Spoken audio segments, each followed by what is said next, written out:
नमस्कार दोस्तों, स्वागत है आपका मेरे चैनल कॉमिक्स लाइफ में।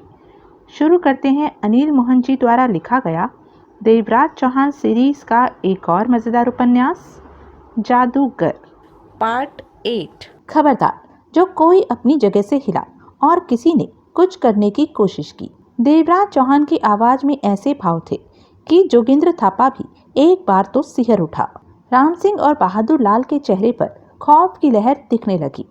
आंखें फाड़े वह देवराज चौहान को देख रहे थे। अभी तक वह हक्के पक्के से थे।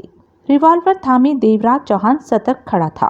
वह आगे बढ़ा और उस टेबल के पास पहुंचा जहां जोगिंद्र थापा मौजूद था। उसके पास ही राम सिंह की टेबल थी। जो भी हो, घबराया हुआ तो जोगिंद्र थापा भी था। देवराज चौहान की पैनी निगाहें हर तरफ घूम रही थी। उसने टेबल के नीचे हाथ डाला और चंद पलों के उपरांत उसका हाथ तारों से टकराया। अगले ही पल देवराज चौहान ने सभी तारों को मुट्ठी में जकड़ा और तीव्र झटका दिया। तारों का कनेक्शन खराब हो गया। यह अलार्म तारे थी जिसका स्विच दबाते ही कैसीनो के रिसेप्शन में घंटी बजने लगती थी, जो कि खतरे की घंटी थी कि स्ट्रांग रूम में गड़बड़ है। और उस खतरे की घंटे की आवाज इतनी तेज होती थी कि वह कैसीनो से बाहर सड़क पर सुनाई देती थी। इस बारे में जोगिंद्र थापा ने ही देवराज चौहान को बताया था। उन तारों को तोड़कर जुदा कर देने के पश्चात स्ट्रांग रूम के भीतर वाले ऐसी कोई भी हरकत नहीं कर सकते थे कि बाहर वालों को पता चले कि स्ट्रांग रूम में भारी गड़बड़ है। राम सिंह, जोगिंद्र थापा और बहादुर लाल के चेहरे फक थे, परंतु जोगिंद्र थापा की हालत उन दोनों से कुछ तो बेहतर थी कि जो भी हो, देवराज चौहान उसे कोई नुकसान नहीं पहुंचाएगा। तो तू? राम सिंह ने हिम्मत करके अटकते स्वर में पूछा। तुम कौन हो? क्या चाहते हो? Shut up! देवराज चौहान दरिंदे की भांति गुर्राया। जब तक मैं ना कहूं तब तक अपनी जुबान बंद रखो। सनसनी से भरा वातावरण वहां पर व्याप्त हो गया था। उन्हें ऐसा लग रहा था जैसे दिल की धड़कनों की आवाजें उनके कानों में बज रही हों। वक्त ठहर गया लग रहा था। देवराज चौहान ने खतरनाक निगाहों से बारी बारी तीनों को देखा। अगर अपनी जान की सलामती चाहते हो तो कोई भी चालाकी मत करना। देवराज चौहान ने दांत भींचकर एक एक शब्द चबाकर कहा, वरना मेरे रिवॉल्वर से गोली निकलने में सिर्फ 1 सेकंड लगेगा। आतंक के भाव उनके चेहरे पर गहरे हो गए थे। अपने अपने हथियार बाहर निकालो। देवराज चौहान का स्वर वहशी जानवर की भांति लग रहा था। उनके चेहरों पर छाए खौफ के साए और भी गहरे हो गए। देवराज चौहान की निगाहें खूंखार शेर की भांति उन तीनों पर थी। देवराज चौहान जोगिंद्र थापा के साथ भी वही व्यवहार कर रहा था जो राम सिंह और बहादुर लाल के साथ, ताकि जोगिंद्र थापा पर कोई शक न कर सके कि वह उससे मिला हुआ है। बाद में जोगिंद्र पर कोई बात न आए। सुना नहीं तुम लोगों ने? देवराज चौहान खतरनाक स्वर में गुर्राया। अपनी अपनी रिवॉल्वरें निकालो। देवराज चौहान की खास निगाह राम सिंह और बहादुर लाल पर थी। राम सिंह ने सूखे होठों पर जीभ फेरी, हाथ जेब की तरफ बढ़ाया। मैंने रिवॉल्वर निकालने के लिए कहा है। देवराज चौहान के दांत किटकिटाए। निकाल कर चलाने के लिए नहीं, इस बात का खास ध्यान रखना है तुम लोगों ने। स्ट्रांग रूम में ड्यूटी होने के कारण कैसीनो की तरफ से तीनों को रिवॉल्वरें मिली हुई थी, जो कि ड्यूटी के पश्चात मैनेजर गुरंग के पास जमा कर देनी पड़ती थी। सबसे पहले राम सिंह ने रिवॉल्वर निकाली। अपने से दूर नीचे फेंक दो। देवराज चौहान गुर्राया। राम सिंह ने रिवॉल्वर सामने फेंक दी। उसके बाद बहादुर लाल और जोगिंद्र थापा ने भी रिवॉल्वरें फेंकी। देवराज चौहान ने सावधानी से तीनों रिवॉल्वरें उठाकर ओवरकोट की बड़ी जेब में डाल ली। मरघट जैसी खामोशी वहां छाई हुई थी। एक एक पल बिताना उन्हें भारी पड़ रहा था। तुम? देवराज चौहान ने कठोर स्वर में राम सिंह से कहा। स्विच बोर्ड के पास से हट जाओ, दूर हो जाओ और फिर पास आने की चेष्टा मत करना। ना ही दरवाजा खोलने के लिए स्विच दबाने की कोशिश करना। राम सिंह स्विच बोर्ड से हट गया। कम से कम 10 फीट दूर जाकर खड़ा हो गया। देवराज चौहान ने पुनः खतरनाक निगाहों से तीनों को देखा। कोई भी फोन करने की चेष्टा नहीं करेगा। देवराज चौहान हाथ में थाम रखी रिवॉल्वर हिलाकर एक एक शब्द चबाकर बोला, और अगर कोई फोन आता है तो मुझसे पूछे बिना रिसीवर नहीं उठाया जाएगा, बात नहीं की जाएगी। खामोशी। हर किसी की निगाह देवराज चौहान पर और कान शब्दों पर। तुम? जोगिंद्र थापा घबरा कर बोला। चाहते क्या हो? इस हरकत का मतलब क्या है? देवराज चौहान ने जहर भरी निगाहों से जोगिंद्र थापा को देखा। मैं यहाँ मौजूद एक एक पैसे को अपने साथ ले जाना चाहता हूँ। क्या? बहादुर लाल के होठों से बरबस ही निकला। देवराज चौहान ने बहादुर लाल को देखा। बहादुर लाल घबरा उठा। तुम में से किसी को मेरी बात पर ऐतराज है तो बोलो, खूंखार स्वर में बोला देवराज चौहान। किसी में इतनी हिम्मत कहाँ कि कुछ कह पाता। फिर भी राम सिंह हिम्मत करके घबराए स्वर में कह उठा, सुनो, मैं तुमसे जो कहने जा रहा हूँ वह गलत नहीं है। भगवान के लिए मेरी बात सुन लेना, फिर कुछ कहना। राम सिंह की आवाज में खौफ युक्त खुशकी भरती जा रही थी। उसका गला सूख रहा था। तुम इस स्ट्रांग रूम में भरी सारी दौलत को लूट लेना चाहते हो तो लूट लो, हमारा क्या जाता है। ना तो यह दौलत हमारी है और ना ही कोई इस दौलत की मांग हमसे करेगा। ले लो सारी दौलत, लेकिन जरा यह तो सोचो कि सारी दौलत को तुम अकेले कैसे यहाँ से बाहर ले जाओगे। देवराज चौहान को राम सिंह खतरनाक आदमी लगा। मुझे यहाँ आना आता है तो दौलत के साथ यहाँ से बाहर निकलना भी आता है। देवराज चौहान ने एक एक शब्द चबाकर सख्ती भरे स्वर में कहा। बाहर गनमैन है, उसके बाद कैसीनो का स्टाफ, और चिंता मत करो। देवराज चौहान कहर भरे लहजे में कह उठा, मुझे कोई दिक्कत नहीं आएगी। हैरानी है कि तुम्हें कोई दिक्कत नहीं आएगी, राम सिंह ने जल्दी से कहा। लेकिन जरा यह तो सोचो, इस स्ट्रांग रूम में करोड़ों की दौलत भरी पड़ी है। इस सारी दौलत का इतना बोझ है कि तुम इसे यहाँ से ले जा ही नहीं सकते। असंभव बात है यह। देवराज चौहान के चेहरे पर जहरीले भाव उभरे। दौलत का बोझ कितना भी हो, मैं संभाल लेता। राम सिंह ने उसकी बात काटकर जल्दी से कहा, यह सब कहकर तुम खामखा वहम पाल रहे हो। देखो, मैं जो कह रहा हूँ तुम्हारे भले के लिए कह रहा हूँ। मानो या ना मानो, यह तुम्हारे ऊपर है। सच को सामने रखना मेरा काम है। मैंने जो भी तुमसे कहा वही सही है। मौत का रास्ता तुम चुन सकते हो। यूं समझो कि आधे से ज़्यादा मौत का रास्ता तुम तय कर चुके हो। फिर भी मैं चाहूँ तो तुम अभी बच सकते हो। अभी तक जो भी बात है हम तक ही है।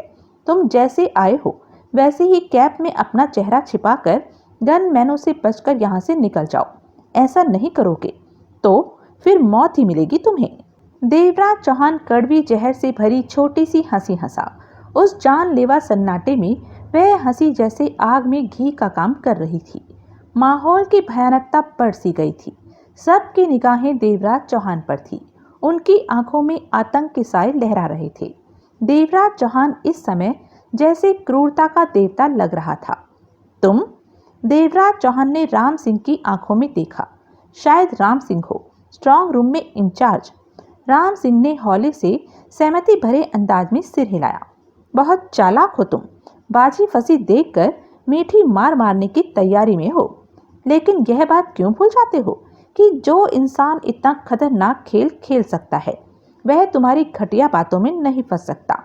मैं स्ट्रांग रूम की दौलत ले जाने आया हूँ और लेकर जाऊंगा, यह मेरा दावा है, देवराज चौहान ने वहशी स्वर में कहा।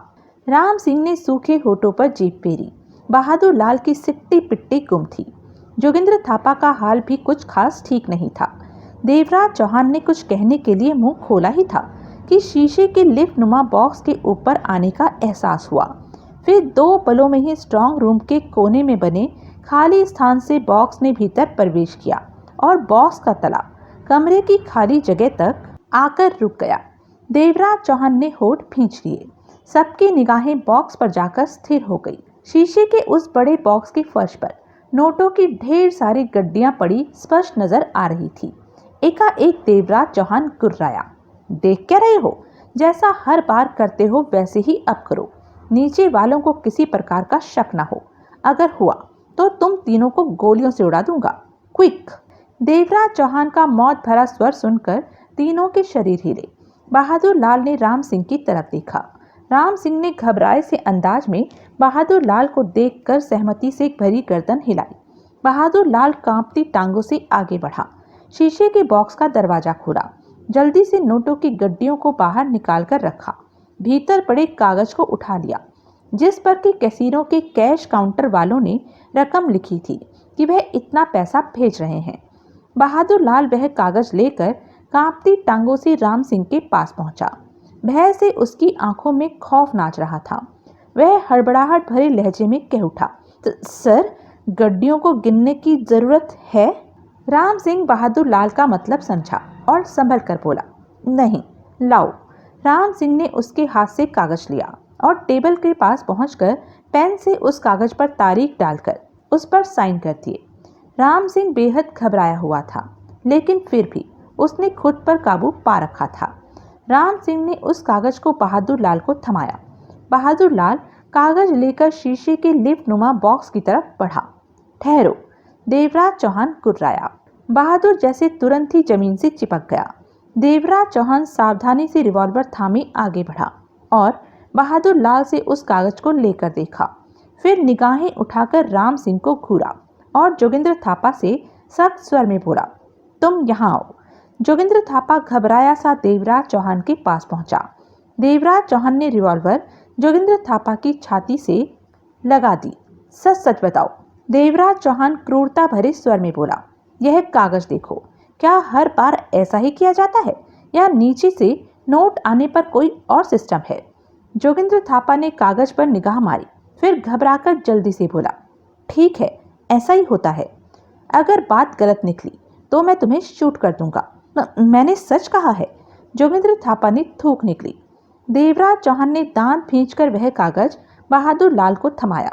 कागज लेकर बहादुर लाल लड़खड़ाती टांगों से आगे बढ़ा और शीशे के बॉक्स में उसे रखकर बॉक्स का दरवाजा बंद किया और पास ही दीवार पर लगा बटन दबा दिया। ठीक लिफ्ट की भांति शीशे का बॉक्स धीरे धीरे नीचे चला गया। देवराज चौहान के इशारे पर बहादुर लाल उस खाली जगह से हटकर कुछ दूर उनके पास आ खड़ा हुआ, इस प्रकार जैसे अगले हुक्म का इंतजार कर रहा हो। मौत से भरा सन्नाटा पुनः वहां पर व्याप्त हो गया। देवराज चौहान की रिवॉल्वर जैसे एक साथ उन तीनों पर उठी हुई थी। वह तीनों कभी रिवॉल्वर देखते तो कभी देवराज चौहान का दरिंदगी से भरा चेहरा। मौत जैसे हर पल उनके सिरों पर नाचने को तैयार थी। मैं पहली और आखिरी बार पूछ रहा हूँ, तुम लोग मेरे कहने पर चलोगे या नहीं? चलेंगे, जोगिंद्र थापा ने जल्दी से कहा। बहादुर लाल ने सिर हिलाया। राम सिंह देवराज चौहान को घूरते हुए सख्त स्वर में कह उठा, तुम जो कहोगे हम करेंगे, उससे भी ज्यादा करेंगे, क्योंकि हम अच्छी तरह जानते हैं कि स्ट्रांग रूम में मौजूद दौलत के साथ तो क्या, यहाँ से तुम अकेले भी बाहर नहीं जा सकते। और यह बात ज्यादा देर तक नहीं छिपी रह सकती कि स्ट्रांग रूम में कोई घुस आया है। जल्दी ही सबको पता चल जाएगा, क्योंकि तुम मैनेजर गुरंग के कपड़े पहनकर आए हो। गुरंग साहब ने अपने आप तो कपड़े दिए नहीं होंगे, तुमने जबरदस्ती लिए होंगे। और दूसरी बात, गुरंग साहब कभी भी स्ट्रांग रूम की तरफ आ सकते हैं। यह बात जुदा है कि तुम स्ट्रांग रूम का दरवाजा ना खोलने। समझदार हो, मेरी आशा से कहीं ज्यादा तुम समझदार हो। देवराज चौहान ने दांत खींचकर कड़वे तीखे स्वर में कहा, और मेरे पास इतना वक्त नहीं कि तुम्हारी समझदारी वाली बातें सुनता रहूं। कहने के साथ ही देवराज चौहान ने ओवरकोट में से वह तह किया काला कपड़ा निकाला और राम सिंह की तरफ उछाला। राम सिंह ने उसे थामा। खोलो इसे, देवराज चौहान कुर्राया। राम सिंह ने काले कपड़े की सारी तह खोली। वह थैला था, काटन के मजबूत कपड़े का थैला, जिसके मुंह पर डोरी फंसी हुई थी। डोरी खींचते ही उस काले थैले का मुंह बंद होकर फिंच जाता और वह इतना बड़ा था कि 3 आदमी उसमें घुसकर आराम से बैठ सकते थे। तीनों की निगाहें थैले पर टिक चुकी थी। मेरे पास ज्यादा वक्त नहीं है, देवराज चौहान दांत खींचकर कुर्राया। इस थैले को नोटों से भरना शुरू कर दो। पहले बड़े बड़े नोट डालो, ताकि अगर मुझे थोड़ी बहुत दौलत छोड़कर जानी भी पड़े तो वह छोटे नोटों में हो। समझे तुम तीनों? छोटे नोट थैले में नहीं डालने हैं। जल्दी करो। दरिंदगी भरे स्वर में कहने के साथ देवराज चौहान ने क्रूरता भरे अंदाज में अपनी रिवॉल्वर सीधी कर ली। किसी में भी इतनी हिम्मत नहीं थी कि देवराज चौहान की बात का इनकार कर पाते। इनकार करने का मतलब था मौत। देवराज चौहान ने बेहिचक उन्हें शूट कर देना था। जो इंसान अपनी जान हथेली पर रखकर इतने बड़े खतरे में कूदकर स्ट्रांग रूम में आ पहुंचा था, उससे हर बात की आशा की जा सकती थी। देवराज चौहान पीछे हटा और मुनासिब फासला रखकर सतर्क मुद्रा में रिवॉल्वर थामे खड़ा हो गया था। चेहरा चट्टान की मानिंद सख्त हुआ पड़ा था। स्पष्ट नजर आ रहा था कि अगर किसी ने जरा भी गड़बड़ करने की चेष्टा की तो वह फौरन गोली से मरा। राम सिंह, बहादुर लाल और जोगिंद्र थापा जल्दी से थैले में नोटों की गड्डियों को डालने लगे थे। उनके हाथ कांप रहे थे। भय से टांगों में कंपन बराबर जारी था। जोगिंद्र थापा का तो डबल बुरा हाल था। वह तो बराबर भगवान से दुआ किए जा रहा था कि डकैती सफल हो जाए, कोई अड़चन ना आए, देवराज चौहान नोटों के साथ ठीक ठाक सलामत यहाँ से निकल जाए। उसे सबसे ज्यादा चिंता अपनी बहन भीमो की थी कि अगर डकैती असफल हो गई तो देवराज चौहान क्रोध में कहीं उसकी बहन भीमो की जान न ले ले। वह तो यह बात सपने में भी नहीं सोच सकता था कि बेशक वह हाँ करता या ना, देवराज चौहान ने उसे या उसकी बहन भीमो को कुछ भी नहीं कहता। उसे तो सिर्फ मौत का खौफ दिखाया गया था और वह डर कर डकैती में साथ देने को तैयार हो गया था। उसे तो यह भी नहीं मालूम था कि भीमो आज़ाद हो चुकी है, अपने घर में गहरी बेहोशी में है, 2-3 घंटों में होश में आ जाएगी। सब बातों से अनजान जोगिंद्र थापा डकैती की सफलता के लिए भगवान को बराबर पुकारे जा रहा था। मन ही मन धीरे धीरे थैला भरता जा रहा था। कभी कभार राम सिंह बेबस क्रोध भरी निगाहों से देवराज चौहान को देख लेता था। देवराज चौहान रिवॉल्वर थामे खतरनाक नजरों से तीनों को देखे जा रहा था। देवराज चौहान के चेहरे पर फैले भावों को देखकर वह सहम पड़े थे। ऊपर से रिवॉल्वर उनके सिरों पर थी। देवराज चौहान को गए 15 मिनट हो चुके थे। भवन सिंह कुर्सी पर बैठा हुआ था, हाथ में रिवॉल्वर थाम रखी थी, जिसका रुख मैनेजर नरेंद्र गुरंग की तरफ था, जो उससे 4 कदम दूर कुर्सी पर अटकी सांस के साथ बैठा था। चेहरे पर मौत की परछाइयां तैर रही थी। आंखों में भय का सागर उछाले मार रहा था और खौफ ने उसे सिर से पांव तक पूरी तरह अपने में लपेट रखा था। गला और होठ सूखे पड़े थे। होठों पर बार बार जीभ फेर कर उन्हें गीला करता, परंतु अगले ही पल वह फिर सूख जाते थे। भवन सिंह के चेहरे पर क्रूरता से भरे सख्त भाव फैले हुए थे। गुरंग को ऐसा लग रहा था जैसे वह किसी भी पल रिवॉल्वर का ट्रिगर दबाकर उसे शूट कर देगा। गुरंग को जैसे वह भवन सिंह न होकर राक्षस लग रहा था। सुनो, नरेंद्र गुरंग ने किसी तरह हिम्मत करके मुंह खोला, तो तुम तो जोगिंद्र खंडूरी के जीजे हो? हाँ, भवन सिंह ने फाड़ खा जाने वाले अंदाज में मुंह खोला। तुम्हें यह जो कर रहे हो ठीक नहीं है। तुम? क्यों ठीक नहीं है? भवन सिंह रिवॉल्वर हिलाकर कुर्राया। कौन सी किताब में लिखा है कि योगेंद्र खंडूरी का जीजा यह काम नहीं कर सकता? खंडूरी के जीजे को क्या नोट चुभते हैं? गुरंग ने सूखे होठों पर जीभ फेरी। साले, चुपचाप बैठा रहे, नहीं तो बोलती बंद कर दूंगा तेरी। नरेंद्र गुरंग ने होठ भींच लिए। तभी दरवाजा थपथपाया गया। भवन सिंह ने होठ भींचकर दरवाजे को देखा। नरेंद्र गुरंग ने सूखे होठों पर जीभ फेरी। सर, बाहर से कैसीनो कर्मचारी की आवाज आई। दरवाजा खोलिए। गुरंग का चेहरा फक पड़ गया। उसने हड़बड़ाकर भवन सिंह को देखा। पूछो उस हरामी से, क्या काम है? भवन सिंह ने दांत भींचकर कहा। गुरंग ने हिम्मत इकट्ठी की और किसी प्रकार ऊंचे स्वर में बोला, क्या काम है? गुरंग की आवाज में कंपन था। सर, मालिक आए हैं, इस समय कैसीनो में हैं, आपको पूछ रहे हैं। गुरंग को ऐसा लगा जैसे किसी ने उसके सिर पर हथौड़ा दे मारा हो। भवन सिंह दांत पीसकर रह गया। गुरंग ने ऐसी निगाहों से भवन सिंह को देखा जैसे कह रहा हो, इसमें मेरी क्या गलती है? तेरा बाप यहाँ क्या करने आया है? भवन सिंह दांत भींचकर धीमे स्वर में गुर्राया। गुरंग की सिट्टी पिट्टी गुम थी। उसे कह दे, अभी आता हूँ। भवन सिंह का चेहरा क्रोध से स्याह पड़ा हुआ था। नरेंद्र गुरंग ने फिर हिम्मत इकट्ठी की और ऊंचे स्वर में बोला, तुम जाओ, अभी आता हूँ। बाहर दूर जाती कदमों की आहट सुनाई दी। नरेंद्र गुरंग और भवन सिंह की आंखें मिली। तूने बताया नहीं, तेरा बाप यहाँ क्या लेने आया है? भवन सिंह क्रूर स्वर में कह उठा। मैं क्या कहूँ, आज न्यू ईयर की रात है। कैसीनो के मालिक का आना तो बनता ही है। सप्ताह में एक एक चक्कर तो भीष्म सिंह जी लगाते ही हैं। गुरंग ने घबराहट भरे लहजे में कहा। मैं उनके पास नहीं गया तो भीष्म सिंह जी यहाँ आ जाएंगे। तब भवन सिंह का भीतर ही भीतर बुरा हाल होने लगा था। कैसीनो के मालिक का नाम भीष्म सिंह है? भवन सिंह की आवाज़ कठोर थी। हाँ, भीष्म सिंह डोगरा ही कैसीनो का मालिक है। उल्लू के पट्टे को अभी मरना था क्या? भवन सिंह गुर्राया। गुरंग का चेहरा और भी फक पड़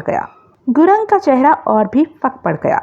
भवन सिंह को महसूस हो रहा था जैसे डकैती पर पानी फिर गया हो।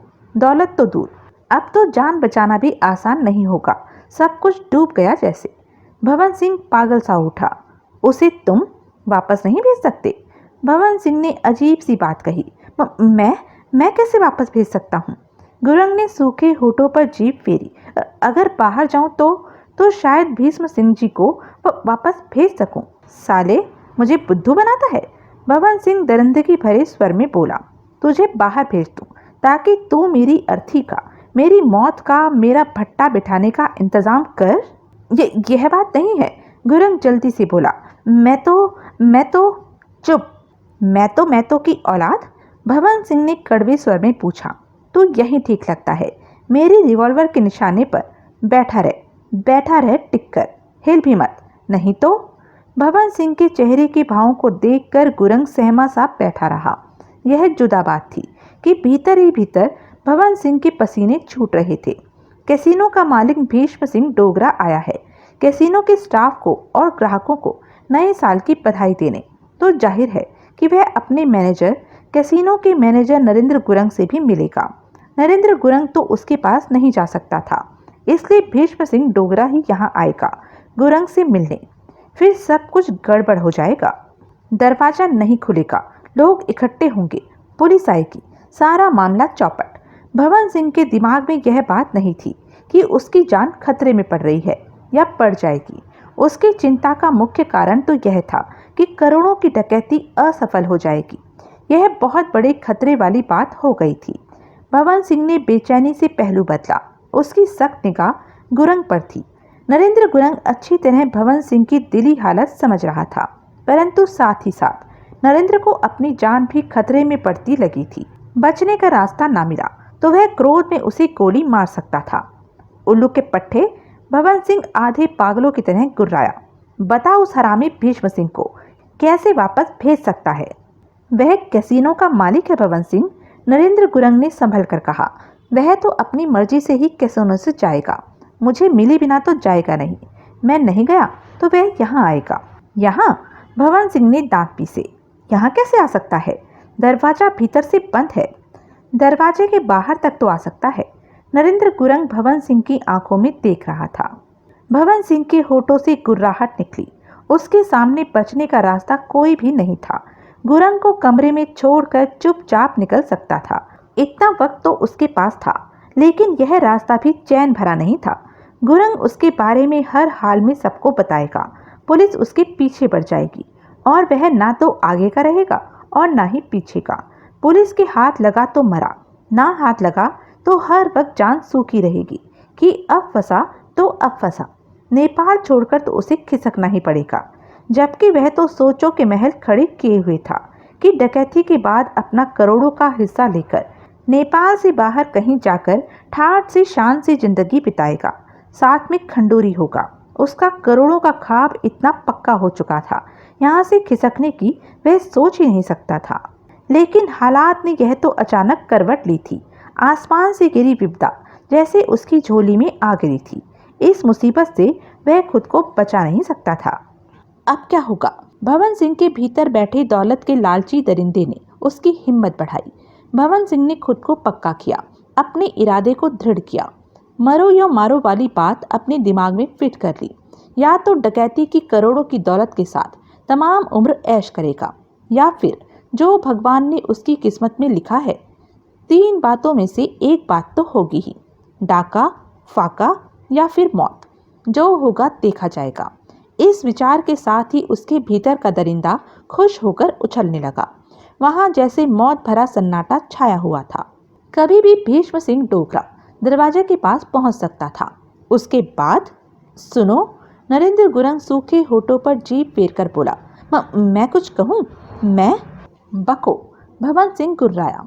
नरेंद्र गुरंग ने यह सब बातें करने के लिए ढेर सारी हिम्मत इकट्ठी की। तुम यह तो मानते हो कि अब तुम लोग खामोशी के साथ डकैती नहीं कर सकते?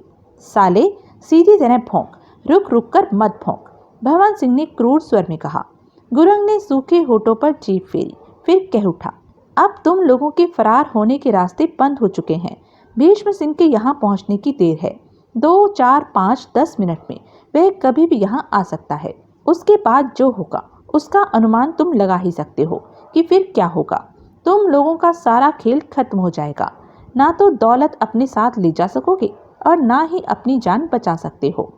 तुम बेशक अपने दिल को लाख तसल्ली दे लो, लेकिन हकीकत यह है कि नाकामयाबी और मौत या फिर जेल ही तुम लोगों को मिलेगी। भवन सिंह काली निगाहों से गुरंग को घूरे जा रहा था। गुरंग के चेहरे पर घबराहट हावी थी। लेकिन तुम चाहो तो मैं तुम्हें बचा सकता हूँ, इस तरह कि तुम पर जरा भी आंच नहीं आएगी। भवन सिंह उसे घूरता रहा। तुमने जवाब नहीं दिया भवन सिंह। भय के कारण गुरंग का गला खुश्क हो रहा था। साले मैनेजर की औलाद, तू खुद को नहीं बचा सकता, मुझे क्या बचाएगा। भवन सिंह के होठों से बेहद खतरनाक कुर्राहट निकली। दाना फेंकता है, मुझे फांसना चाहता है। मैं तेरी बातों में नहीं आने वाला साले।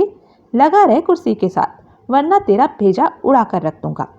गुरंग कांप कर रह गया, फिर भी हिम्मत करके बोला, मेरी बात तो सुन लो। पसंद आए तब तो ठीक, नहीं आए तो ऐसे ही चलने देना। मैं यह कहना चाहता था कि तुम तो फंसी चुके हो।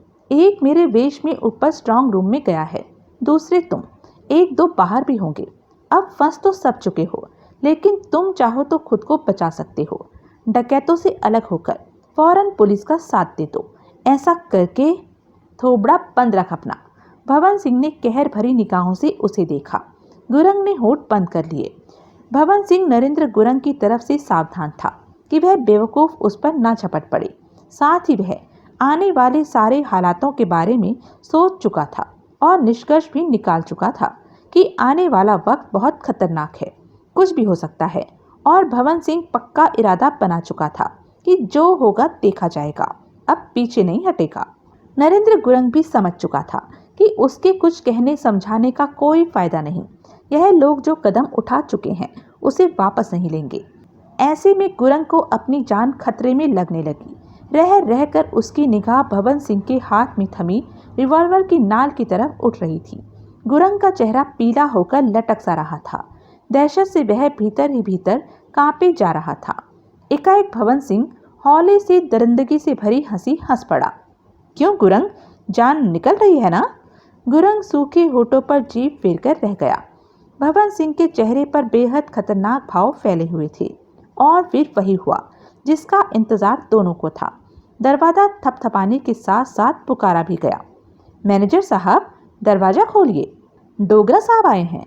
नरेंद्र गुरंग और भवन सिंह की निगाहें मिली। भवन सिंह हंसा, हौले से क्रूरता भरी हंसी। गुरंग का चेहरा बिल्कुल फक। बाहर आपको बुला रहे हैं मैनेजर साहब, भवन सिंह ने मौत से भरे स्वर में कहा। गुरंग की आंखों में आतंक नाचा। दरवाजा पुनः थपथपाया गया, साथ ही गुरंग को पुकारा गया। गुरंग, भवन सिंह के होठों से खतरनाक हंसी निकली। बाहर वाले तुझे बुला रहे हैं। तेरा मालिक भीष्म सिंह डोगरा भी है, उन्हें जवाब दे दे। कहीं वह ये न सोचे कि तूने आत्महत्या कर ली है। गुरंग की जान खुश्क हो चुकी थी। क्या कहूँ? भवन सिंह के होठों से पुनः मौत भरी हंसी निकली। कह दे, अभी मैं जिंदा हूँ। गुरंग को अपनी जान निकलती महसूस हुई। कभी भी कुछ भी हो सकता था। भवन सिंह ने गुरंग को कहर भरी निगाहों से देखते हुए रिवॉल्वर को टांगों में फंसाया और सतर्क मुद्रा में सिगरेट सुलगाकर कश लिया और रिवॉल्वर पुनः हाथ में ले ली। इस दौरान कई बार जोरों से दरवाजा थपथपाया जा चुका था। कई बार गुरंग को पुकारा जा चुका था। हर पल जैसे गुरंग की हालत और भी बुरी होती जा रही थी। भवन सिंह पूरी तरह हिसाब लगा चुका कि ज़्यादा देर खामोश नहीं रहा जा सकता। अगर भीतर से जवाब न मिला तो बाहर वाले दरवाज़ा तोड़ने में देर नहीं लगाएंगे और कुछ भी छिपाना ठीक नहीं था। बात तो हर हाल में खुलनी ही थी, जल्दी खुलनी थी। जवाब दे, साले मरे जा रहे हैं। भवन सिंह गुर्राया। ज़्यादा मुंह मत फाड़ना, उतना ही फाड़ना जितनी ज़रूरत हो। कह, मैं ठीक हूँ। गुरंग ने थूक से गले को तर किया, फिर ऊंचे स्वर में बोला, क्या है? दरवाज़ा खोलो, डोगरा साहब आए हैं। बाहर से झल्लाहट भरी आवाज़ आई। मैं दरवाज़ा नहीं खोल सकता। गुरंग की आवाज़ में बेचैनी भर गई। क्यों? मैं रिवॉल्वर के निशाने पर हूँ। क्या कह रहे हो? बाहर से हैरानी भरा स्वर आया। नरेंद्र गुरंग ने सूखे होठों पर जीभ फेरकर भवन सिंह को देखा। और क्या कहूँ? कह दो, बता दे, सब कुछ बता दे। भवन सिंह मौत से भरे स्वर में बोला। लेकिन मेरा नाम नहीं लेना, समझे? अभी मेरा नाम मत बताना बाहर वालों को, वरना। गुरंग कांप सा उठा। जवाब दो गुरंग, क्या तुम हमारी आवाज सुन रहे हो? यह कोई दूसरी आवाज थी। ऐसा लगता जैसे दरवाजे के बाहर लोग इकट्ठे होते जा रहे हों। हाँ, गुरंग के होठों में फंसा फंसा सा स्वर निकला। तुम कह रहे थे कि तुम रिवॉल्वर के निशाने पर हो। हाँ, किसने तुम्हें रिवॉल्वर के निशाने पर ले रखा है? क्या हो रहा है भीतर? डकैतों ने। नरेंद्र गुरंग का स्वर कांप उठा। निगाहें भवन सिंह के चेहरे पर थी, जहां क्रूरता फैली हुई थी। कैसीनो के स्ट्रांग रूम में भी डकैत है। स्ट्रांग रूम लूटा जा रहा है। यह कैसे हो सकता है? स्ट्रांग रूम में कोई बाहरी आदमी कैसे पहुंच सकता है? आने वाली आवाज में आश्चर्य के भाव थे। गुरंग, तुम्हें गलती तो नहीं हुई? मैं जो कह रहा हूं वही सुनो। एक सवाल दोबारा मत पूछो। डकैतों को तुम जानते हो? बाहर से पूछा गया। हाँ, गुरंग फंसे स्वर में बोला। जो मेरे सामने है उसे मैं जानता हूँ। कौन है वह? क्या नाम है उसका?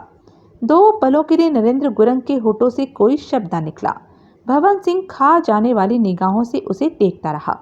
उसका नाम बताने की मनाही है। मैं जो भी कह रहा हूँ जवाब दे रहा हूँ, इजाजत लेकर कह रहा हूँ। बाहर से कोई आवाज नहीं आई। नरेंद्र गुरंग होठ पीछे बैठा रहा। भवन सिंह के हाथ में थमी रिवॉल्वर गुरंग की तरफ थी और वह जानता था कि मौत के खेल का खतरनाक हिस्सा शुरू हो चुका है। अब मरो या मारो वाला काम ही होगा। एकाएक भवन सिंह मौत भरी हंसी हंसा। गुरंग के डरे चेहरे को देखकर वह हंसा था। उसकी खतरनाक हंसी सुनकर गुरंग को अपनी सांस रुकती सी महसूस हुई।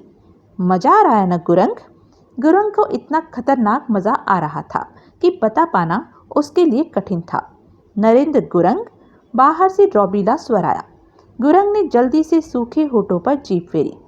यह डोगरा साहब हैं, भीष्म सिंह डोगरा, कैसीनो का मालिक है। भवन सिंह ने दांत खींचकर कहा। गुरंग ने सहमति में सिर हिलाया। भवन सिंह जहरीली हंसी हंसा।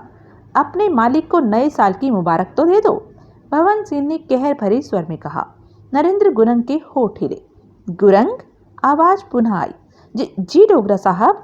गुरंग के होठों से असंयत स्वर निकला। तुम्हारे सामने कितने डकैत हैं? भीष्म सिंह डोगरा की आवाज आई। एक।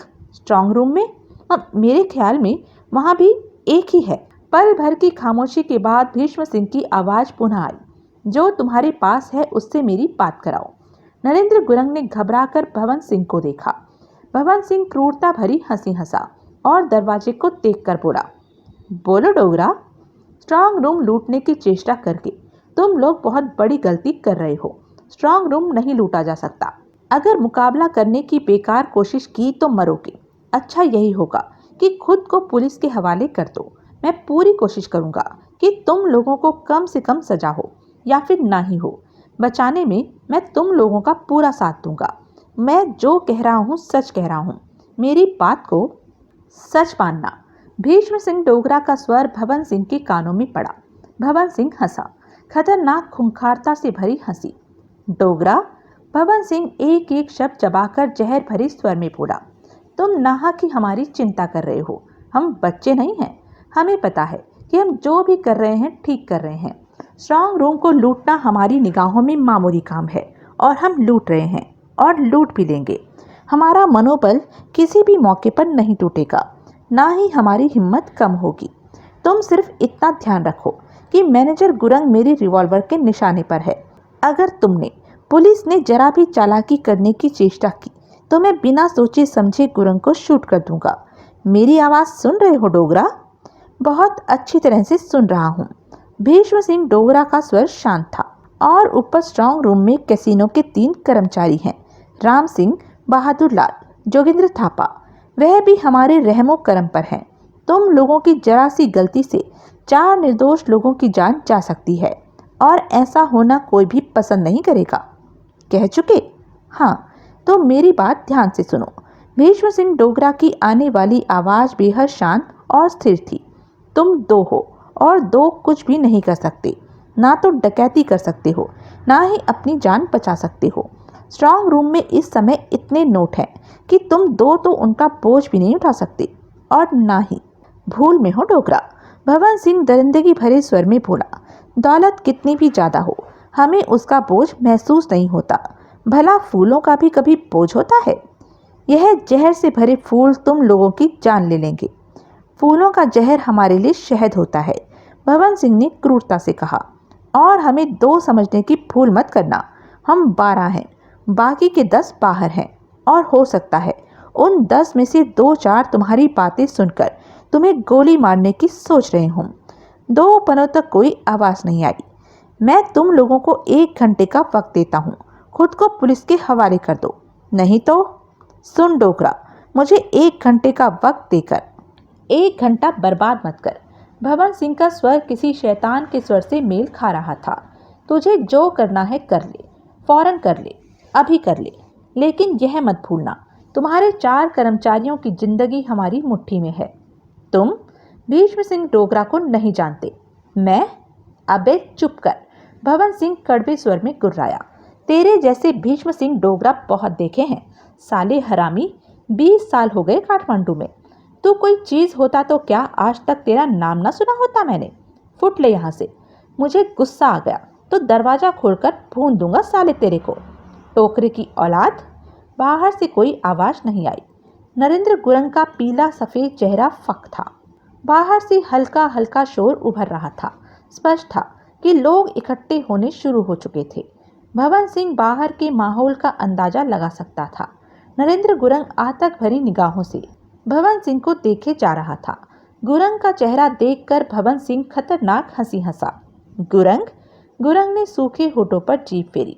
हम दोनों एक ही किश्ती पर सवार हैं। किश्ती डूबी तो मैं भी डूबा और तुम भी डूबे। बचे तो दोनों बचे। नरेंद्र गुरंग का चेहरा देखकर तो लग रहा था कि जैसे अब मरा तो अब मरा। सुना नहीं तूने? सुना, और भी सुन ले। कहर भरा स्वर था भवन सिंह का। ज्यादा चालाक बनकर यह बात दिमाग में मत ले आना कि तू मेरे हाथ से रिवॉल्वर छीन लेगा। भूल कर भी ऐसी गलती मत कर बैठना। हो सकता है कि अभी तेरा वक्त ना आया हो मरने का और तू मुझ पर झपट पड़े। मैं तुझे गोली मारकर वक्त से पहले तेरी जान ले लूं, और ऐसे में यमराज यह कहकर तेरी आत्मा को नर्कलोक में ले जाने से इनकार कर दे कि यह इंसान बेवक्त मरा है। नर्कलोक में अभी इसकी सीट तैयार नहीं हुई, और तब तक तुम्हारी आत्मा भटकती रहे जब तक कि तुम्हारी सीट। मैं ऐसा कुछ भी करने का मेरा इरादा नहीं है, गुरंग घबरा कर बोला। बहुत नेक इरादा है, भवन सिंह दरिंदगी भरे स्वर में कहते हुए उठा। स्ट्रांग रूम का फोन नंबर बता। गुरंग ने नंबर बताया। हाथ में रिवॉल्वर थामे गुरंग पर निगाह रखे भवन सिंह टेबल पर पड़े फोन के पास पहुंचा। रिसीवर उठाकर नंबर डायल किए। इस दौरान वह गुरंग के प्रति बेहद सतर्क था। घंटी बजने के पश्चात दूसरी तरफ से रिसीवर उठाया गया। हेलो, आवाज जोगिंदर थापा की थी और उसमें कंपन भरा हुआ था। साले, हेलो हेलो क्या लगा रखी है? अपने बाप को फोन दे। भवन सिंह दांत भींचकर कुर्राया। किसे? अपने बाप को, जो रिवॉल्वर लेकर तुम लोगों के सिर पर खड़ा है। पल भर के लिए लाइन पर शांति छा गई। फिर देवराज चौहान का स्वर उसके कानों में पड़ा। मैं बोल रहा हूँ भवन सिंह, बहुत गड़बड़ हो गई है। भवन सिंह की आवाज में झुंझलाहट थी। क्या? देवराज चौहान की आवाज उसके कानों में पड़ी। जवाब में भवन सिंह ने सारे बिगड़े हालात बता दिए। देवराज चौहान की तरफ से कोई आवाज नहीं आई। मेरे ख्याल में हम डकैती नहीं कर सकेंगे, भवन सिंह पुनः बोला। कैसीनो के मालिक भीष्म सिंह डोगरा ने बेवक्त आकर सब कुछ खत्म कर दिया। भवन सिंह, देवराज चौहान की आवाज आई। हाँ, गुरंग को अपने कब्जे में रखना, तभी तुम्हारी जान बची रह सकेगी। वह तो ठीक है, लेकिन इससे होगा क्या? कब तक हम बचे रह सकते हैं? भवन सिंह ने तीखे स्वर में कहा। बाद में कभी न कभी तो हम फंसे ही फंसे। सिर्फ मेरी बात सुनो, अपनी मत मारो। देवराज चौहान का कठोर स्वर उसके कानों में पड़ा। दिमाग को ठंडा रखो। वह दरवाजा जिससे मैं ऊपर आया था, वह खुला है या बंद है? भवन सिंह ने दरवाजे की तरफ निगाह मारी। खुला है, उसे बंद कर दो। ऊपर गनमैन फैले हैं। कोई हिम्मती गनमैन नीचे आकर तुम्हें शूट करने की हिम्मत कर सकता है। उस दरवाजे को अच्छी तरह बंद कर लो, समझे? भवन सिंह की निगाह पुनः दरवाजे की तरफ उठी। वह तो ठीक है, दरवाजा बंद कर लेता हूँ, लेकिन डकैती का क्या होगा? तुम्हारी चिंता मत करो। देवराज चौहान का खूंखार स्वर भवन सिंह के कानों से टकराया। हम सफल होंगे। सफल? भवन सिंह जैसे चीखा हो। यहाँ तो जान बचाना कठिन है, और तुम कह रहे हो कि? भवन सिंह, देवराज चौहान के होठों से निकली गुर्राहट उसके कानों में पड़ी। जो मैं कह रहा हूँ सिर्फ उस पर चलो, ज्यादा सवाल मत पूछो। हमारी सफलता का कोई ना कोई रास्ता तो निकलेगा ही। सिर्फ एक बात का ध्यान रखना, जहाँ हिम्मत छोड़ी वहीं खेल खत्म और मौत मिली, समझे? हाँ, भवन सिंह दांतों से होठ काटता हुआ बोला। स्ट्रांग रूम का क्या हाल है? सब ठीक है, कोई खास बात हो तो मुझे फोन कर देना। कहने के साथ ही देवराज चौहान ने लाइन काट दी थी। भवन सिंह ने रिसीवर रखा और जल्दी से आगे बढ़कर सीढ़ियों वाला दरवाजा अच्छी तरह बंद किया और उसे 10 बार चेक किया कि वह अच्छी तरह बंद हो गया है कि नहीं। फिर दरिंदगी भरे अंदाज में पलटा और रिवॉल्वर की नाल का रुख गुरंग की तरफ कर दिया। भीतर और बाहर गूंजने वाली आहटें सुनकर ऐसा लग रहा था जैसे मौत आस पास ही, करीब ही, सिर पर ही कहीं खड़ी हो। दोस्तों, यह कहानी इस उपन्यास में पूरी नहीं हो पाएगी, आप देख ही रहे हैं। अगर देखा जाए तो एक तरह से मजेदार कहानी तो अब शुरू हुई है। बहरहाल, जादूगर के दूसरे एवं अंतिम भाग का नाम दौलत का ताज है। देखना यह है कि कैसीनो की दौलत का ताज देवराज चौहान पहन सका था या फिर उसे मौत का ताज हासिल हुआ। तो आगे की कहानी हम जानेंगे इस उपन्यास के अगले भाग दौलत का ताज में, जो कि जल्दी ही अपलोड किया जाएगा। तब तक के लिए बने रहें मेरे साथ, और हाँ, मेरे चैनल को लाइक, शेयर और सब्सक्राइब करना ना भूलें, और कमेंट करके ज़रूर बताएं कि यह उपन्यास आपको कैसा लगा। धन्यवाद।